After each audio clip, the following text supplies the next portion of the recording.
threat to opening gentleman's agreement ng Pilipinas at China noong Administrasyon Duterte. Ayon sa Chinese Embassy, tungkol ito sa pangasiwa ng sitwasyon sa Play. ang gagawing balikan ng exercises ng Pilipinas at ng Amerika. Gagawin sa April 22 hanggang May 10 ang military drill malapit sa Taiwan at sa South China Sea.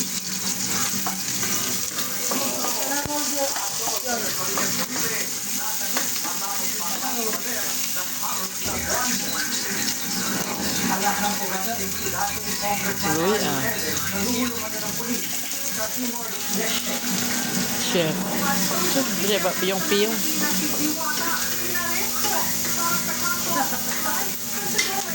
Na, tinuod man to si Kuan, diwata. Slight physical injury. Kasi nasukot ulit yung mga pan.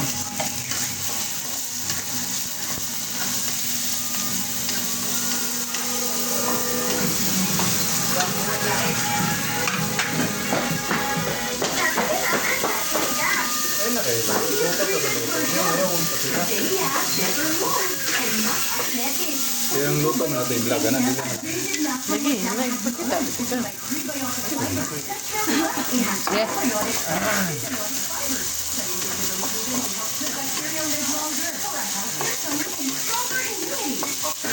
Stop.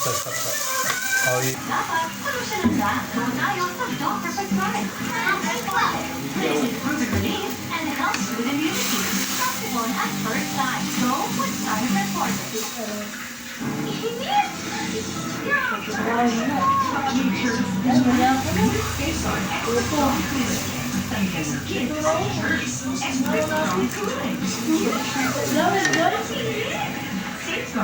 Sabi na, yung mura kumag naman.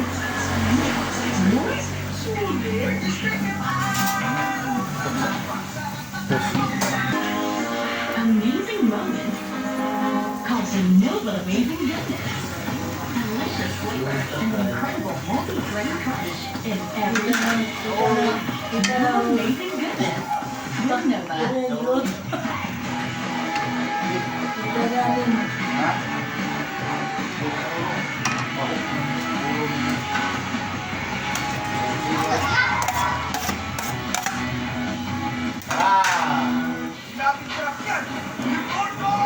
Drop by adventure na to!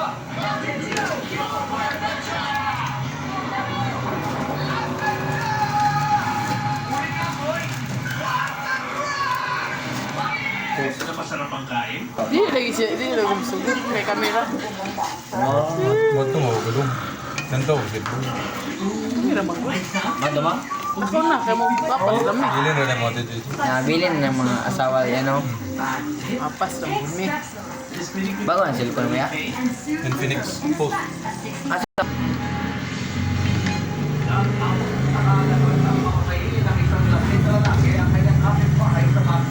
Nasa frontline ng balitang yan, si Camille Samonte. Kung review na to sa Barangay Virus sa Baguio, makikita ang isang lalaking may hawak na ita.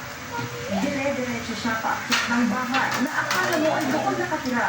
Ilang beses din siyang nagpabalik-balik sa bahay.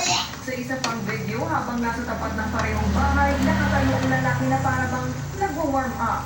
Ang lalaki niyan, lasing pala. Focus lang. Unang nag-amok bago pa makuha ng video. Pinangkarin niyang patalin ang may-ari ng bahay na si Giselle.